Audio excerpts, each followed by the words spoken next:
So hello students, once again good morning, good afternoon, good evening whenever you are watching this video। तो एक बार फिर से मैं आ चुका हूँ सैम्पल पेपर के साथ। तो आज हम जो है साइंस के सैम्पल पेपर को सॉल्व करने वाले हैं। थोड़ा मैं यहाँ से थिकनेस जो है कम कर लेता हूँ। तो साइंस जो है सिंपल पेपर होने वाला है और क्लास 10th का। तो यदि आप लोग क्लास 10th के साइंस में अच्छे मार्क्स लाना चाहते हैं तो चलिए मेरे साथ बने रहिए और मैं यहाँ पे आपको सैम्पल पेपर्स के सॉल्यूशन और सबसे पहले आप लोग जो है सॉल्व कीजिए और देखिए कि क्या जो है आप लोग का जो आंसर आ रहा है वो मेरे आंसर से मैच कर रहा है या नहीं। तो चलिए वीडियो को स्टार्ट कर लेते हैं और आप देख रहे हैं इंस्पायर लर्निंग। तो सबसे पहला क्वेश्चन आपके सामने यहाँ पे है कि on adding zinc granules to freshly prepared ferrous sulphate solution a student observe that. देखिए, अगर आप लोग फेरस सल्फेट सॉल्यूशन की बात करें तो FeSO4 होता है, ये तो आप लोगों को पता होगा। अगर इसमें हम जिंक डालते हैं तो क्या होगा, तो ये ग्रीन कलर का सॉल्यूशन होता है, लाइट ग्रीन कलर का सॉल्यूशन होता है, ठीक है, लाइट ग्रीन होता है। और जब जिंक ग्रैन्यूल्स उसमें ऐड किया जाएगा तो जो है जिंक सल्फेट का फॉर्मेशन होता है और आयरन जो होता है वो डिपॉजिट हो जाता है जिंक मेटल पे, ठीक है। तो ये जो सॉल्यूशन होता है इसमें ये जो रिएक्शन है इसका मतलब क्या होगा, यहाँ से जो ग्रीन कलर जो हो जाएगा वो कलरलेस में कन्वर्ट हो जाएगा और जो हो जाएगा डिपॉजिट हो जाएगा, यानी आयरन पे जो हो जाएगा, आयरन पे, यहाँ पे जिंक की बात कर रहे हैं ना, तो जिंक मेटल पे जो है आयरन की डिपॉजिट हो जाएगा और किस कलर का होता है, ग्रे कलर का होता है। तो यहाँ से जो करेक्ट आंसर जो हो जाएगा बी नंबर। नेक्स्ट है which atom is reduce when any element is burned in it. तो कोई भी एलिमेंट को जलाया जाता है, जैसे कि ए एलिमेंट को हम जलाया जाता है ऑक्सीजन के प्रेजेंस में, तो विच एटम इज रिड्यूस, कौन से एटम जो है रिड्यूस हो जाते हैं। तो ऑक्सीजन जो है ऑक्सीडाइजिंग एजेंट है। तो ऑक्सीडाइजिंग आप लोगों को बताए थे कि जब मैंने केमिकल रिएक्शन एंड इक्वेशन पढ़ाया था तो उसी समय आपको बताया था कि जो भी ऑक्सीडाइजिंग एजेंट होते हैं वही रिड्यूस होते हैं, ठीक है, और दूसरे को ऑक्सीडाइज करते हैं। ओके, तो जो हमारा जो ऑक्सीजन जो हो जाएगा क्या हो जाएगा, वो रिड्यूस हो जाएगा और दूसरे सब्सटेंस को जो क्या करेगा वो ऑक्सीडाइज करेगा, जो कि मैंने चैप्टर 1 जो पढ़ा रहे थे केमिकल रिएक्शन एंड इक्वेशन उसी समय आपको बता दिया था। Next, which of the following compound is an acidic in nature. Acidic in nature कौन सा कंपाउंड होगा, तो आप लोग बता दें कार्बन कंपाउंड जो होते हैं वो कोवैलेंट कंपाउंड होते हैं। तो ये जी कार्बन कंपाउंड है, ये भी जो है कार्बन कंपाउंड है, और ये तो न्यूट्रल कंपाउंड है, ये भी CH4 मीथेन न्यूट्रल है। तो करेक्ट ऑप्शन आपका हो जाएगा C2H2। The hardness of water is cause by water जो है हार्ड होता है, ये आप लोग कार्बोनेट कंपाउंड्स में पढ़े होंगे। जो हार्डनेस वाटर की जो हार्ड वाटर जो होता है वो सोप क्या हो जाता है, वो जो है सोप पे जो अच्छा से लेदर फॉर्म नहीं कर पाता है। क्यों, क्योंकि उसमें जो होता है कैल्शियम क्लोराइड होता है, यानी सॉल्ट की मात्रा जो है कैल्शियम मैग्नीशियम सॉल्ट पाया जाता है उसमें। तो कैल्शियम मैग्नीशियम सॉल्ट हो जाएगा, तो ये ऑप्शन क्या हो जाएगा, all of these. Okay, next, आप लोग बना रहे लो ना, ठीक है, चेक करते रहिए लो आप लोग भी। And iron nail is suspended in copper sulphate solution. देखिए, आयरन को जो हो जाएगा कॉपर सल्फेट सॉल्यूशन में हम डाला जाएगा तो हमको क्या हो जाएगा, आयरन सल्फेट सॉल्यूशन का हो जाएगा, और कॉपर क्या हो जाएगा, और कॉपर जो हो जाएगा वो आयरन पे डिपॉजिट हो जाएगा। यहाँ से यही होता है, कॉपर जो हो जाएगा वो आयरन रॉड पे जो हो जाएगा, आयरन नेल पे जो हो जाएगा डिपॉजिट हो जाएगा, जो कि रेड ब्राउन कलर का होता है। तो यहाँ से क्या आंसर आएगा आपका, तो ये जो आंसर होने वाला है वो हो जाएगा turns green on a coating with a form on the iron nail. तो यहाँ से ग्रीन कलर में कन्वर्ट हो जाएगा। तो पहले ब्लू कलर का रहता है, कॉपर सल्फेट सॉल्यूशन जो हो जाता है वो ब्लू कलर का होता है, ठीक है। मैं आपको बता दूं कि कॉपर सल्फेट सॉल्यूशन जो होता है वो ब्लू कलर का होता है और आयरन सल्फेट सॉल्यूशन किस कलर का होता है, वो ग्रीन कलर का समझे, या फिर लाइट ग्रीन उसे खा सकते हैं। तो ऑप्शन क्या हो जाएगा, करेक्ट ऑप्शन बी हो जाएगा। ओके, 6 नंबर देखते हैं। तो 6 नंबर जो है, generally metals react with acid to give salt and hydrogen gas. ये तो पता है न्यूट्रलाइजेशन रिएक्शन से। Which of the following acids does not give hydrogen gas on reacting with metals except Mn and Mg। तो कौन सा इसमें acid हो जाएगा जो हाइड्रोजन गैस जो है प्रोड्यूस नहीं करता है, क्योंकि आपको बता दें कि हाइड्रोजन HNO3 जो होता है एक ही ऐसा एसिड है HNO3, वो हो जाता है स्ट्रॉन्ग ऑक्सीडाइजिंग एजेंट होते हैं, ठीक है। ये काफ़ी स्ट्रॉन्ग ऑक्सीडाइजिंग एजेंट होते हैं। जो हाइड्रोजन गैस जो प्रोड्यूस होगा मेटल के साथ उसको क्या कर देंगे, ये ऑक्सीडाइज कर देते हैं और खुद को जो है रिड्यूस कर देते हैं। तो यहाँ से NO2 का फॉर्मेशन या फिर N2O या फिर NO का फॉर्मेशन कर देते हैं, यानी खुद को जो है रिड्यूस कर देते हैं। यानी नाइट्रिक एसिड जो होता है वो खुद को रिड्यूस कर देता है और हाइड्रोजन को ऑक्सीडाइज कर देता है। तो इसीलिए आंसर हो जाएगा HNO3। ये आई थिंक मैंने आप लोगों को पढ़ाया भी है। IUPAC name of the given esters are given value ethyl ethanoate. IUPAC name of the ester, ester का इसमें कितना कौन सा हो जाएगा आयोपिक नेम, तो यहाँ से आई थिंक जो होने वाला है वो इथाइल प्रोपेनोएट और मिथाइल ब्यूटेनेट। एक सेकेंड देख लेते हैं,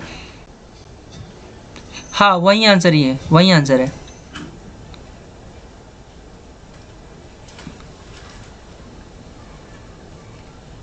क्या है यहाँ सा, तो विच ऑफ द फॉलोइंग, तो इसका आंसर हो जाएगा आपको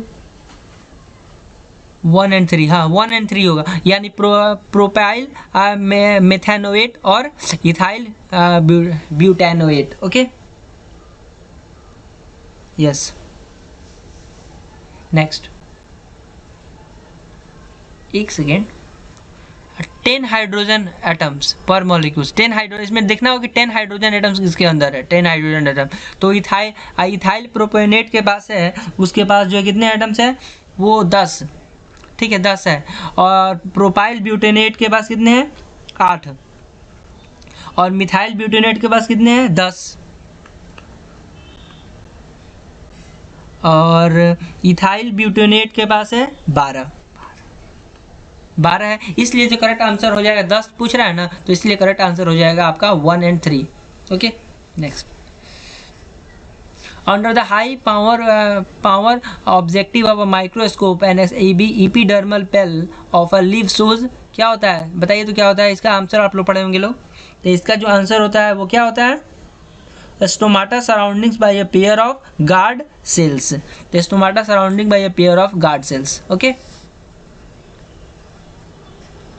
next. The principle of inheritance of acquired characters are given by, किसने दिया था, तो लैमार्क ने दिया था। ये तो इजी सवाल था। Next. The two phases covering the first half and the second half of the menstrual cycle are, कौन से होता है, तो इसका है प्रोलाइफेरेटिव फेज इवोल्यूशन, ये नहीं होता है।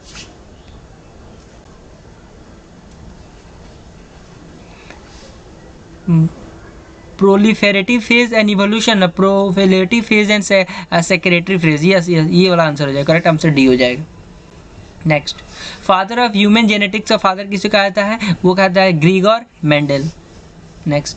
During the respiration exchange of gases take place in, exchange of gases कहाँ होता है, तो एक्सचेंज ऑफ गैसेज जो होता है वो आपको एल्वोली एंड लंग्स में होता है। ओके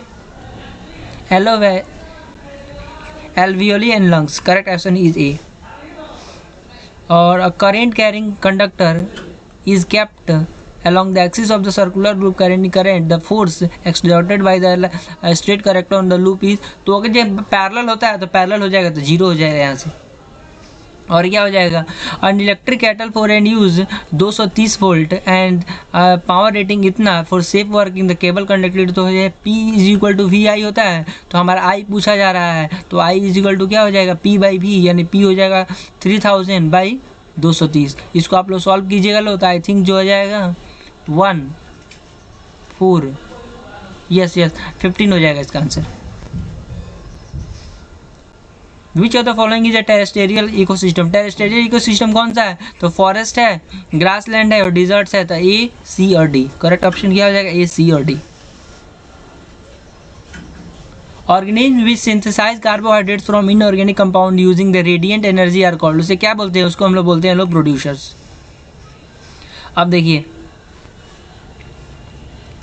MnO2 + HCl, Mn इसको जब रिएक्शन होता है तो क्या हो जाएगा, ये एक रेडॉक्स रिएक्शन है, सही बात है, ये रेडॉक्स रिएक्शन भी है। MnO2 oxidises to HCl, MnO2 जो हो जाएगा ऑक्सीडाइज, HCl को ऑक्सीडाइज कर दे रहा है, क्या ऑक्सीजन को ऑक्सीडाइज कर रहा है, क्योंकि हाइड्रोजन यहाँ से जो है रिमूव हो जा रहा है, तो हाइड्रोजन रिमूव को क्या बोलेंगे, ऑक्सीडेशन बोलेंगे, तो ये भी सही है, ठीक है। And gets reduce to MnCl, और MnCl को क्या कर दे रहा है, रिड्यूस कर दे रहा है MnCl, and gets reduce to MnCl2, और अपने आप को जो है रिड्यूस कर दे रहा है MnCl2 से, ऑक्सीजन हटा दे रहा है, इसका मतलब हाँ, तो करेक्ट दोनों सही है, तो करेक्ट ऑप्शन हो जाएगा A. Internal fertilization occur in mammals and birds and external fertilization occur in reptiles, amphibians and fish, ये तो सही है, ये गलत है, तो A is true but R is false, C option हो जाएगा।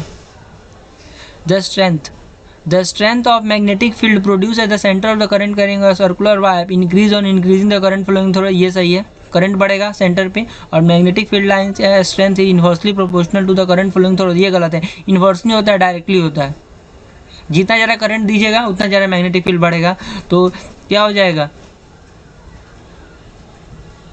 इसका भी आंसर क्या हो जाएगा, is true but R is false. Okay, last, recycling is the way of managing plastic wastes, ये ठीक है। अब ब्रोकन प्लास्टिक में articles are sent to plastic processing units where they can be melted and remoulded to make new plastic products, ये भी सही है, लेकिन जो है एक्सप्लेन रीजन नहीं कर रहा है, तो करेक्ट ऑप्शन हो जाएगा बी नंबर। तो ये था आज का वीडियो, उम्मीद करता हूँ वीडियो पसंद आया। मिलते हैं नेक्स्ट वीडियो में एंड गुड बाय।